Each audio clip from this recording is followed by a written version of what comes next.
Hello friends, welcome to civil services for Bengalis. So আমাদের এটা ভূগোলের ওয়েস্ট বেঙ্গল জিওগ্রাফি পার্ট 2। যারা পার্ট 1টি দেখোনি তারা আমার প্লে লিস্টে গিয়ে জিওগ্রাফি পার্ট 1টি প্লিজ দেখে নেবেন। ঠিক আছে, কালকে আমি পড়িয়েছিলাম পশ্চিমবঙ্গের নদ নদী, পাহাড় পর্বত, নদী নালা, পাহাড় পর্বত সব কিছুই কভার করেছিলাম। তো আজকে শুরু করব পশ্চিমবঙ্গের জলবায়ু। সো কী আছে পশ্চিমবঙ্গের জলবায়ু? পশ্চিমবঙ্গ দক্ষিণাংশের জলবায়ু ক্রান্তীয় সাভানা বা মৌসুমী প্রকৃতির। দার্জিলিং ও জলপাইগুড়ি জেলার পার্বত্য অঞ্চল ছাড়া বাকি অংশের জলবায়ু উষ্ণ, আর্দ্র ও উপক্রান্তীয় মৌসুমী প্রকৃতির। এবার বলছে পশ্চিমবঙ্গের জলবায়ু চারটি নিয়ন্ত্রক। কি কি? চারটি নিয়ন্ত্রক, প্রধান হলো চারটি নিয়ন্ত্রক। কি কি? সেগুলো হলো বঙ্গোপসাগরের নৈকট্য, মৌসুমী বায়ুর প্রভাব, কর্কটক্রান্তি রেখার উপস্থিতি এবং উচ্চতা। এই চারটি হলো পশ্চিমবঙ্গের জলবায়ুটাকে নিয়ন্ত্রণ করে।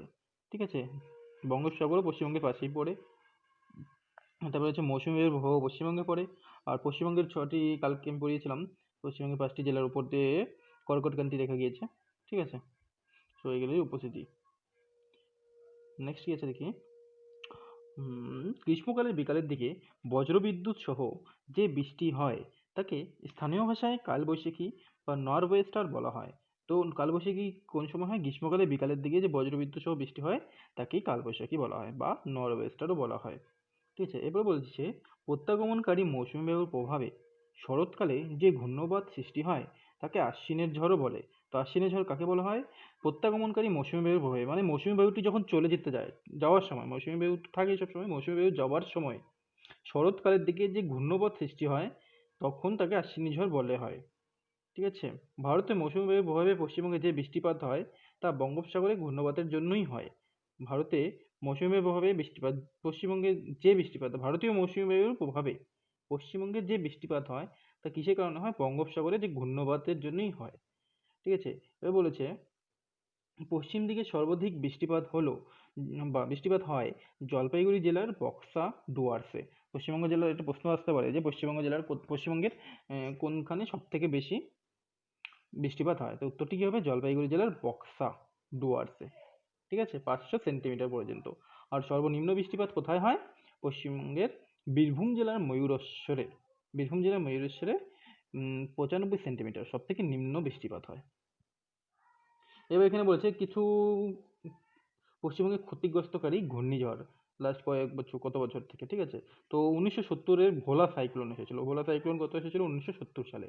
যার বায়ুর চাপ কত ছিল? 966। তারপরে এসেছিল সিদর, 944। তারপরে এসেছিল রেশমি, 2008, 966 বায়ুর চাপ ছিল। 2008-এ আসছিল রেশমি। তারপরে এসেছিল আয়লা, 2009-এ এসেছিল, যার বায়ুর চাপ ছিল 970। আর কোমেন 2015-তে এসেছিল, 986 ছিল যার। তারপরে আছে রোয়ানু 2016-তে, যার বায়ুর চাপ ছিল 983। তারপরে আছে মোরা, মোরা যেটা এসেছিল 2017-তে এবং বায়ুর চাপ ছিল 978। তারপরে এসেছিল ফণি, ফণি কত সালে? 2019। আর রিসেন্টলি এখন কি হলো? আমফান। ঠিক আছে, তো এই যে সাইক্লোনের নামগুলো আছে, এটা আমাদের সাউথ এশিয়ার যে কান্ট্রিগুলো আছে, এশিয়ার কান্ট্রি, ওরা প্রতি বছর প্রতি 2 বছরের মধ্যে একটু কন্ট্যাক্ট করেছে যে এই 2 বছর ইন্ডিয়া দেবে, এই 2 বছর বাংলাদেশ নাম দিবে, এই 2 বছর আফগানিস্তান নাম দেবে, এই 2 বছর শ্রীলঙ্কা নাম দেবে। এরকম করে ইসে করা আছে, ডিস্ট্রিবিউট করা আছে যে কে কে নাম দেবে। যেমন আই থিঙ্ক ফণি বাংলাদেশের নাম ছিল। ঠিক আছে, তো নেক্সট কি আসছে? পশ্চিমবঙ্গের মৃত্তিকা। তো মুর মৃত্তিকা ছাড়া পশ্চিমবঙ্গে প্রায় সব ধরনের মৃত্তিকা দেখা যায়। একটা মৃত্তিকা আছে মুর মৃত্তিকা, সেটি ছাড়া প্রায় সব ধরনের মৃত্তিকা দেখা যায়। তো পশ্চিমবঙ্গের মৃত্তিকা 6 ধরনের। পশ্চিমবঙ্গে 6 ধরনের মৃত্তিকা মূলত দেখা যায়। মৃত্তিকার এই পার্থক্যের যথা, দেখো মৃত্তিকা কী কী ধরনের মৃত্তিকা দেখা যায়? 6 ধরনের বললাম যে, তাদের মধ্যে হলো পার্বত্য মৃত্তিকা। পার্বত্য মৃত্তিকার বৈশিষ্ট্য কালো বর্ণ হয়, মাঝারি উর্বর হয়, পর্জল মৃত্তিকা। ঠিক আছে, তারপরে হয় প্রাচীন পলি মৃত্তিকা। পলি মৃত্তিকার বৈশিষ্ট্য কি? বয়সে খুব প্রাচীন, মাঝারি উর্বর আর ভাঙন নামেও পরিচিত হয়। নবীন পলি মৃত্তিকা, বয়সে নবীন, উর্বর, খাদার নামে পরিচিত। উর্বর মানে যে সমস্ত জমিতে বেশি চাষবাসের জন্য উপযোগী। ঠিক আছে, তারপর বলেছে ল্যাটারাইট মৃত্তিকা, ইটের মতো শক্ত, লাল রঙের হয়, সবাই জানো। আর একদম অনুর্বর, চাষবাস ভালো হয় না। অল্প জল ধারণ ক্ষমতা, খুব জল ধারণ ক্ষমতাও খুব কম। ঠিক আছে, নেক্সট আছে লাল মৃত্তিকা, এটাও খুব অনুর্বর, অল্প জল ধারণ ক্ষমতা। লবণাক্ত মৃত্তিকা, একদম চারিদিকে লবণাক্ত, যেটা সুন্দরবন অঞ্চলে বেশি দেখা যায়।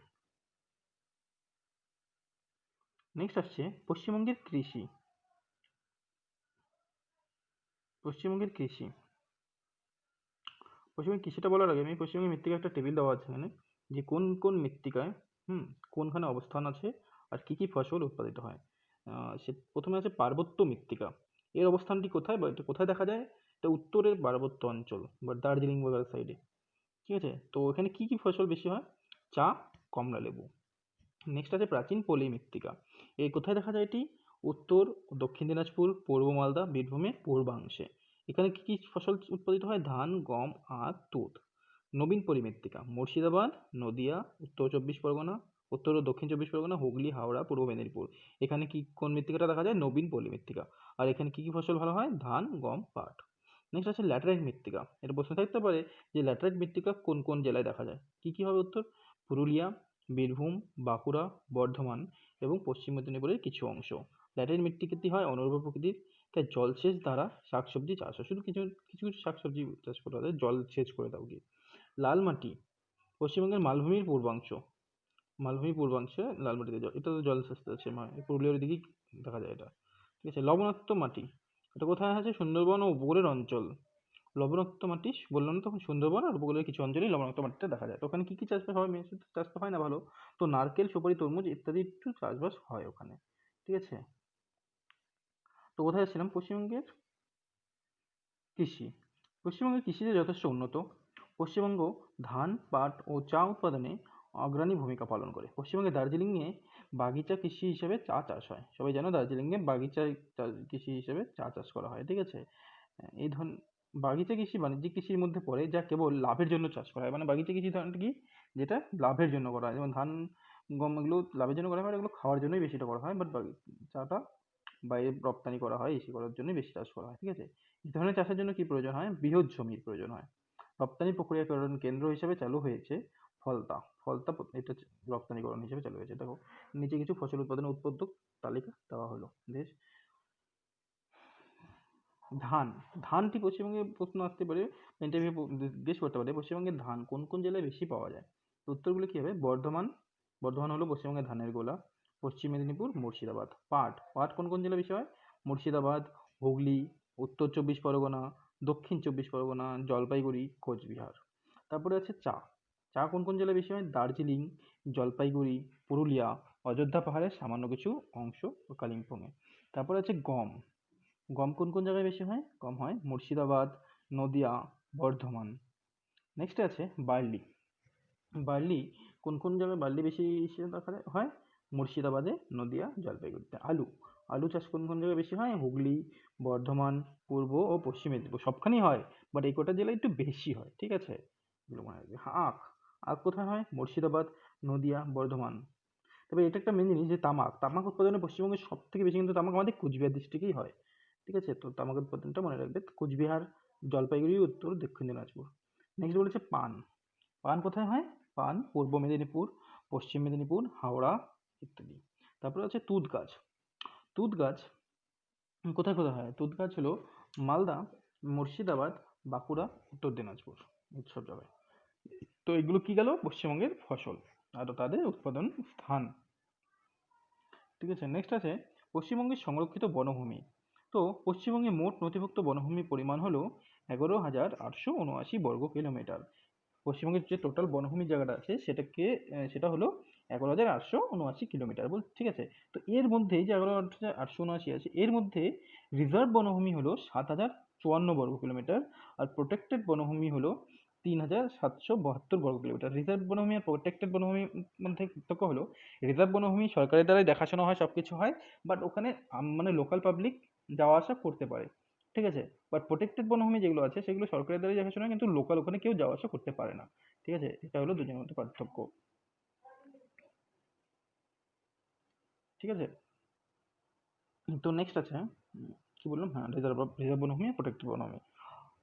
এরপরে এছাড়াও 10.53 বর্গ কিলোমিটার হলো অসংরক্ষিত বনভূমি, সমগ্র ভূভাগের 13.38 কিলোমিটার, যেটা পশ্চিমবঙ্গে। মানে অসংরক্ষিত মানে না তো সরকার দ্বারা কোনো দেখাশোনা করা হয়, কিছু পালন করা হয়, ওটাতে কিছুই দেখা হয় না। ঠিক আছে, এবার বলছে 1 হেক্টর ভূমিভাগের 10% অরণ্য দ্বারা আচ্ছাদিত হলে তাকে বলা হয় অরণ্যর আচ্ছাদন। টোটাল মনে করো 1 হেক্টর ভূমিভাগ আছে, এতখানি আমার ভূমিভাগ আছে, তার যদি 10% যায় গাছপালা, বড় বড় গাছপালা এগুলো দ্বারা সে একদম ঢাকা থাকে বেশিরভাগই, তাহলে এটাকে কি বলা হবে? অরণ্যের আচ্ছাদন বা ফরেস্ট কভার। ঠিক আছে, এ বলছে বৃক্ষের ঘনত্ব অনুসারে অতি নিবিড় বনভূমি মানে ভেরি ডেন্সিটি, নীতি নিবিড় বনভূমি মডারেটলি ডেন্সিটি, और সংরক্ষিত বনভূমি ওপেন ফরেস্ট, ঝোপ জঙ্গল ও অরণ্যহীন ভূভাগে ভাগ করা যায়। ঠিক আছে, এবার বলছে পশ্চিমবঙ্গের সংরক্ষিত কিছু বনভূমি, এই টেবিলটাতে পশ্চিমবঙ্গের কিছু সংরক্ষিত বনভূমি নাম, তাদের কোন জেলায় অবস্থিত করে, তাদের আয়তনটা কি, এবং সংরক্ষিত পশু ওখানে কি পশু, এটা স্ক্রিনশট করে রেখে নিতে পারো। ঠিক আছে, তো কি আছে সেঞ্চাল অভয়ারণ্য, এটি কোন জেলায় দেখা যায়? এগুলো কিন্তু খুব ইম্পর্টেন্ট, অনেকগুলো পরীক্ষাতেই আসে যে এই অভয়ারণ্য কোন জেলায় বা কোথায় দেখা যায়, কোন রাজ্যে কোন জেলায় দেখা যায়। ঠিক আছে, সেন্ট্রালের পরীক্ষাতেও আসে, স্টেটের পরীক্ষাতেও আসে। সেঞ্চাল অভয়ারণ্য দার্জিলিং, কোন জেলায় দেখা যায়? দার্জিলিং। এর উত্তর হবে এর আয়তন হবে 39.6 বর্গ কিলোমিটার। এই সেঞ্চুরি অভয়ারণ্যে কোন কোন সংরক্ষিত পশু আছে? হিমালয়, ভাল্লুক, হরিণ। ঠিক আছে, নেক্সট আছে মহানন্দা অভয়ারণ্য, এটিও দার্জিলিং জেলাতেই অবস্থিত। এর আয়তন 127.2 বর্গ কিলোমিটার। ঠিক আছে, তো এরপর এই মহানন্দা অভয়ারণ্যতে কোন কোন পশু পালন করা হয়? বাঘ, বন্য ভাল্লুক, হর্নবিল, সম্বর, চিতল। নেক্সট আছে নেওড়া ভ্যালি জাতীয় উদ্যান, এটা ডব্লিউবিসি আসছে, নেওড়া ভ্যালি জাতীয় উদ্যান কোন জেলায় অবস্থিত? ঠিক আছে, এটা হলো কালিম্পং জেলায় অবস্থিত, উত্তর 88 বর্গ কিলোমিটার। তো এখানে কি কি বেশিরভাগ আছে? ভারতীয় চিতা, কালো ভাল্লুক, স্লথ, শুয়োর, সোনালী বিড়াল, বন্য বিরহ, চিতা, গরাল, সেরো, বার্কিং ডিয়ার, লাল পান্ডা। নেক্সট আছে সিঙ্গালীলা জাতীয় উদ্যান। তো সিঙ্গালীলা জাতীয় উদ্যান এটি কোথায় অবস্থিত? এটি নাম শুনেই বুঝতে পারছো দার্জিলিংয়েই অবস্থিত, সিঙ্গালীলা। ঠিক আছে, তো এর আয়তন হলো 78.6 বর্গ কিলোমিটার। তো এখানে কি কি দেখা যায়? রেড পান্ডা, চিতা, বার্কিং ডিয়ার, হলুদ ঠোঁটের মর্টেন, বন্য বারাহ, প্যাঙ্গোলিন, পিকা, হিমালয়ের কালো ভাল্লুক ইত্যাদি। নেক্সট আছে বক্সা ব্যাঘ্র সংগ্রহ, এটি কোথায় আছে? আলিপুরদুয়ারে, আর এটির দৈর্ঘ্য হলো 760 বর্গ কিলোমিটার। এটি মনে হয় সব থেকে বড়। ঠিক আছে, আই থিঙ্ক এটি সব বক্সে সব বড়। নেক্সট এখানে কি দেখা যায়? বক্সা অভয়ারণ্যে কি কি আছে? এশিয়ান হাতি পাওয়া যায়, বাঘ, গাউর, বন্য শুয়োর, সম্বর। নেক্সট আছে গরুমারা জাতীয় উদ্যান, এটিও জলপাইগুড়িতে অবস্থিত, আর এটি সব থেকে ছোট। হ্যাঁ, এর থেকে ছোট আছে, বাট এটি হলো দৈর্ঘ্য হলো 8.6 বর্গ কিলোমিটার। তো গরুমারা জাতীয় উদ্যানে কি দেখা যায়? এক শৃঙ্গ গন্ডার, এক শৃঙ্গ গন্ডার, যার IUCN list I think critically endangered. এক শৃঙ্গ গন্ডার, হাতি, বাঘ, কাকর, হরিণ, এগুলো সব গরুমারা অভয়ারণ্যতে বা গরুমারা জাতীয় উদ্যানে আছে। নেক্সট আছে জলদাপাড়া জাতীয় উদ্যান, এটাও কোথায় অবস্থিত? জলপাইগুড়ি। এর আয়তন 93.2 বর্গ কিলোমিটার। এখানে সেম যেটা গরুমারাতে দেখা যায় জলদাপাড়াতে সেমই দেখা যায়, সিংহগড়ের হাতি, বাঘ, কাকর, হরিণ। নেক্সট আছে চাপড়ামারি, এটা জলপাইগুড়িতে অবস্থিত, সেম জিনিস দেখা যায় এখানেও। এর দৈর্ঘ্য হলো 8.8 বর্গ কিলোমিটার। নেক্সট আছে হলিডে বা হ্যালিডে আইল্যান্ড, এটা কোথায়? দক্ষিণ 24 পরগনা। এর আয়তন 38 বর্গ কিলোমিটার। কি কি দেখা যায়? ঘড়িয়াল, ওট্টেন, বাঘ, ময়ূর, পেলিকান। নেক্সট আছে সজনেখালি অভয়ারণ্য, দক্ষিণ 24 পরগনায়, 6 বর্গ কিলোমিটার আয়তন এটা। এখানেও ঘড়িয়াল, ওট্টের, বাঘ, ময়ূর, পেলিকান। লোথিয়ান দ্বীপ অভয়ারণ্য, দক্ষিণ 24 পরগনা, 62.4 বর্গ কিলোমিটার, ঘড়িয়াল, ওট্টের, ডলফিন, পেলিকান।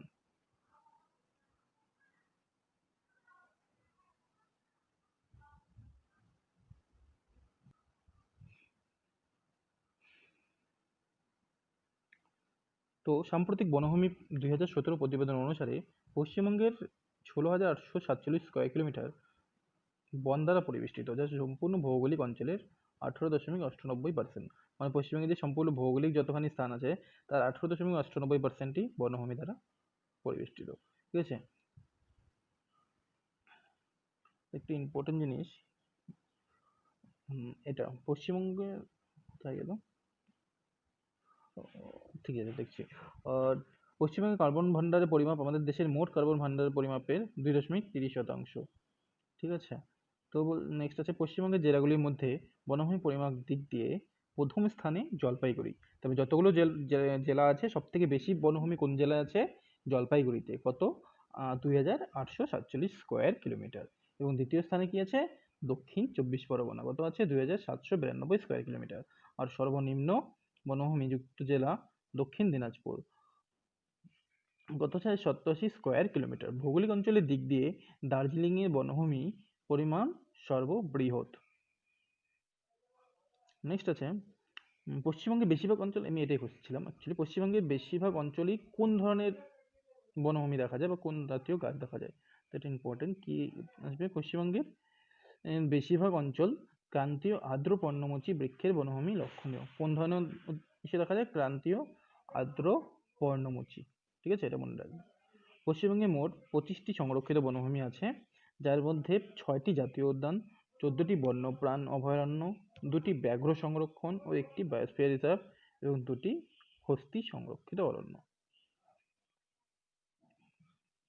নেক্সট কিছু ইম্পর্টেন্ট জিনিস দেখছি আমি, দেখাচ্ছি। যেমন এটা খুবই আসে পরীক্ষায়, ঠিক আছে, যে ইউনেস্কোর ওয়ার্ল্ড হেরিটেজ সাইটের তালিকাভুক্ত সুন্দরবন, সুন্দরবনকে কত খ্রিস্টাব্দে বা কবে ইউনেস্কোর ওয়ার্ল্ড হেরিটেজ সাইট হিসেবে তালিকাভুক্ত করা হয়েছে?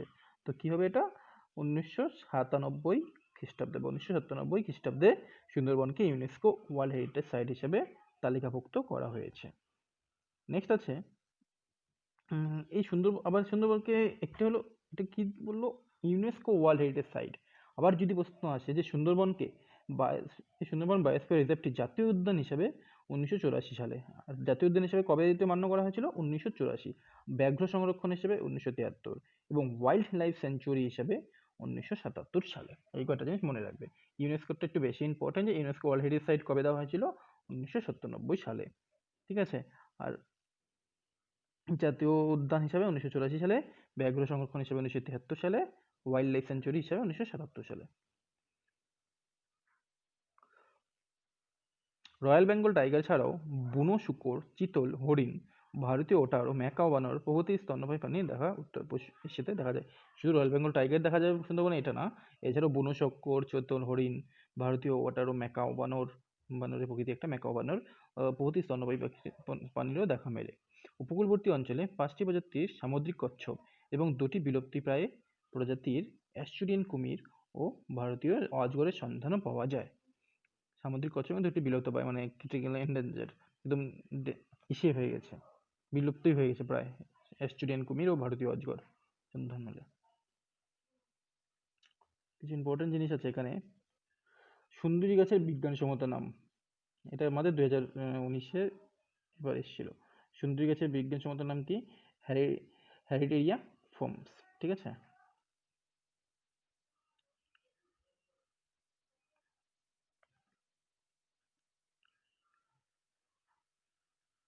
সুন্দরবন অঞ্চলে বসবাসকারী কিছু বিলুপ্তপ্রায় প্রজাতি হলো রয়্যাল বেঙ্গল টাইগার, লবণাক্ত জলের কুমির, নদীর কচ্ছপ, অলিভ রিটেল কচ্ছপ, গঙ্গা নদীর ডলফিন, হক্সবিল টার্টেল এবং ম্যানোগ্রোভ হর্সেসের কাপ। এগুলো সব বিলুপ্তিপ্রায় প্রজাতি, প্রায় মানে শেষই হয়ে যাচ্ছে, বিলুপ্ত হয়ে যাচ্ছে রয়্যাল বেঙ্গল টাইগারও, ঠিক আছে।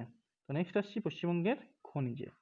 পশ্চিমবঙ্গের প্রায় বিভিন্ন অংশে ধাতব ও অধাতব খনিজ পাওয়া যায়। নিচু কিছুর তালিকা দেওয়া হলো। যেমন কয়লা, পশ্চিমবঙ্গে দেখো কোন ধরনের কয়লা পশ্চিমবঙ্গে পাওয়া যায়, এটাও অনেকবার প্রশ্নটা আছে যে পশ্চিমবঙ্গে কী ধরনের কয়লা প্রধানত পাওয়া যায়।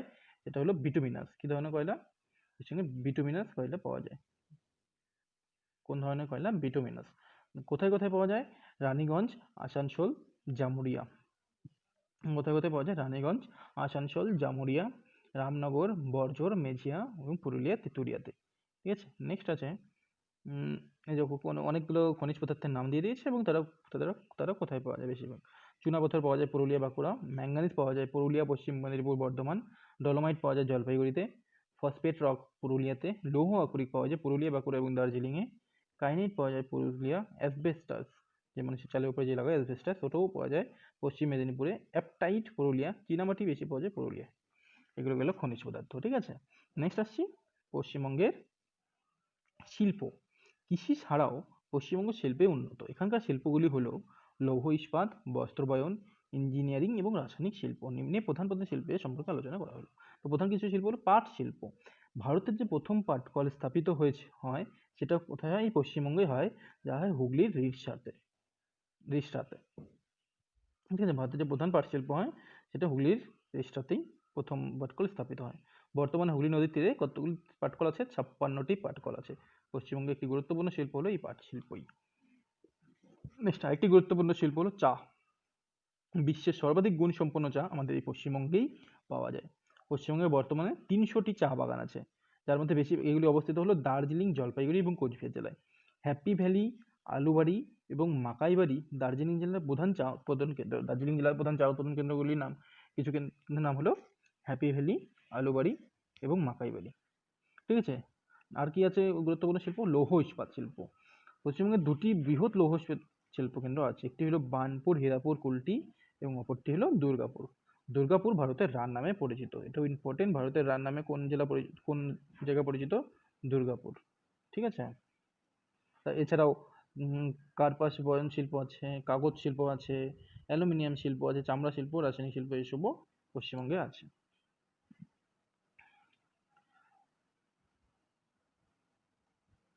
ইঞ্জিনিয়ারিং শিল্প আছে। কিছু কিছু ইম্পর্টেন্ট জিনিস আছে এখানে দেখো। শিল্প, যে রেলওয়ে লোকোমোটিভ কোথায় আছে? এটা চিত্তরঞ্জনে। জাহাজ নির্মাণ শিল্প, এটা কোথায় আছে? Khidirpur. Bedford trunk track and, এটা হিন্দ মোটরে আছে। Bedford trunk and. অ্যাম্বাসেডার গাড়ি, এটাও হিন্দ মোটর। অ্যাম্বাসেডার যে গাড়ি থাকে সাথে সাথে ট্যাক্সিগুলো, ওগুলো হিন্দ মোটরে তৈরি হয়। অবস্থান হিন্দ মোটর, কলকাতা ওখানেই। রেলওয়ে কোচ ও ভারী যন্ত্রাংশ কোথায় তৈরি হয়? দমদমে।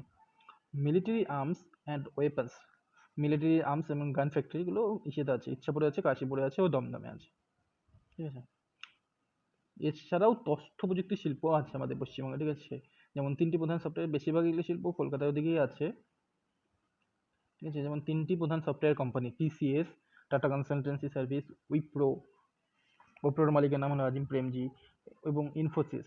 ঠিক আছে। Infosys, I think Infosys.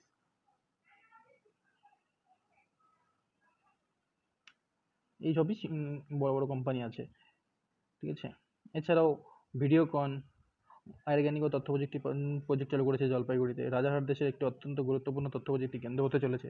বিখ্যাত উন্নয়নকারী সংস্থা ডিএলএফ এবং ইউনিটেক তথ্য প্রযুক্তি কেন্দ্র করার জন্য জমি এবং পরিকাঠামো গঠন করেছে। ডিএলএফ আর ইউনিটেক খুব বড় একটি কোম্পানি, উন্নয়নকারী সংস্থা। ঠিক আছে। এছাড়াও শিলিগুড়ি, হলদিয়া, খড়গপুর, দুর্গাপুরে তথ্য প্রযুক্তি শিল্পের সম্ভাবনা প্রবল হচ্ছে। এখনো হয়নি, বাট হচ্ছে। ঠিক আছে। তো বলছে পশ্চিমবঙ্গের বিশেষ অর্থনৈতিক অঞ্চল, এসইজেড আইটি। এসইজেড মানে স্পেশাল ইকোনমিক জোন বলে। যেসব জায়গায় কোনো ব্যবসা করলো বা কোনো বড় বড় কোম্পানিতে সরকারের থেকে অনেক ট্যাক্স সম্বন্ধে অনেক রিল্যাক্সেশন পাওয়া যায়। ঠিক আছে। ওগুলো হলো স্পেশাল ইকোনমিক জোনস। যেমন ইউনাইটেড হাইটেক স্ট্রাকচার লিমিটেড, কোথায় আছে? এটা রাজারহাট, কলকাতায়। ডিএলএফ, আইটি, এসইজেড, সব রাজারহাট, কলকাতা। বেশিরভাগই কলকাতার সাইডেই আমার এগুলো উঠেছে। ঠিক আছে। Wipro, SEZ, Saltlake. Falta special economic zone, Falta. Kolkata IT park, Bantala. TCS, Gitanjali park. Next আছে কি হচ্ছে দেখো, সৌরবিদ্যুৎ, জলবিদ্যুৎ, তাপবিদ্যুৎ উৎপাদন কেন্দ্রসমূহ। কিছু কিছু সৌরবিদ্যুৎ, জলবিদ্যুৎ আর তাপবিদ্যুৎ কেন্দ্রের উৎপাদন দেওয়া আছে, টেবিল দিয়ে দিয়েছে। সর্বাধিক যে তাপবিদ্যুৎ কেন্দ্রটা আছে সেটা কোথায় অবস্থান? দুর্লভপুর। কোন জেলায়? বাঁকুড়া জেলায়। কি নাম? মেজিয়া তাপবিদ্যুৎ কেন্দ্র, যেখানে কত মেগাওয়াটের বিদ্যুৎ উৎপন্ন হয়? 2340। সর্বাধিক বিদ্যুৎ উৎপন্ন হয় এখানেই। ঠিক আছে। এছাড়াও Bakreshwar, Durgapur, Kolaghat, Budge Budge, Santaldighi, Durgapur project limited, Bandel, CZ সব। আর সবথেকে কম বিদ্যুৎ উৎপন্ন হয় নিউ কাশীপুর, কলকাতা, 100 মেগাওয়াটের। ঠিক আছে। এগুলো কি হলো? তাপবিদ্যুৎ কেন্দ্র। নেক্সট আছে গ্যাস চালিত তাপবিদ্যুৎ কেন্দ্রের তালিকা। গ্যাস দিয়ে টারবাইন ঘুরিয়ে ইসে করা হয়, নদীর মধ্যে টারবাইন ঘুরিয়ে বিদ্যুৎ উৎপন্ন করা হয়। মাইথন গ্যাস টারবাইন, নদীর মধ্যে না, এটা গ্যাস দিয়ে তৈরি করা হয়। তো অবস্থান মাইথন। উচ্চতা কত? 90। সর্বোচ্চ ক্ষমতা। হলদিয়া গ্যাস টারবাইন, হলদিয়াতে। Kasba peak load power generation station, Kasba, Kolkata. সৌরশক্তি চালিত বিদ্যুৎ উৎপাদন কেন্দ্র। সৌরশক্তি দিয়ে যে বিদ্যুৎ উৎপাদন হয় সেটা হলো জামুরিয়া ফটোভোল্টিক প্ল্যান্ট। কোথায় আছে এটা? জামুরিয়া, আসানসোলের কাছে। এখানে কত মেগাওয়াট ইসে করা হয়? 2 মেগাওয়াট সূর্য শক্তি দিয়ে। ঠিক আছে। তো আজ এখানেই থাক। নেক্সটে আমরা পশ্চিমবঙ্গের বাকি পরিবহন, রাজ্য সড়ক, আর আরও কিছু পশ্চিমবঙ্গের ইম্পর্টেন্ট জিনিস আছে সেগুলো সম্বন্ধে আমরা আলোচনা করব। তাহলে পশ্চিমবঙ্গের আরেকটা লেসন হলে পশ্চিমবঙ্গের ভূগোলটা আমরা কভার করে নেব। ঠিক আছে। বেশি একটা কিছু নেই পশ্চিমবঙ্গের ভূগোলে এই বইয়ে, যেহেতু আমি নিতিন সিংহানিয়া জেনারেল স্টাডিজ থেকে পড়াচ্ছি। ঠিক আছে। তো এখানে শর্ট ডেসক্রিপশন করে কিছু কিছু ইম্পর্টেন্ট জিনিসই দেওয়া আছে। আই থিঙ্ক এটা পড়লেই ডাব্লিউবিএসএ অনেকটা হেল্প হয়ে যাবে, ডাব্লিউবিসিএসে। ঠিক আছে। ঠিক আছে। So guys keep watching, please like করো এবং বন্ধুদের সাথে শেয়ার অবশ্যই করো। আর যারা এখনো সাবস্ক্রাইব করোনি তারা প্লিজ চ্যানেলটি সাবস্ক্রাইব করো। Thank you guys, thanks for watching.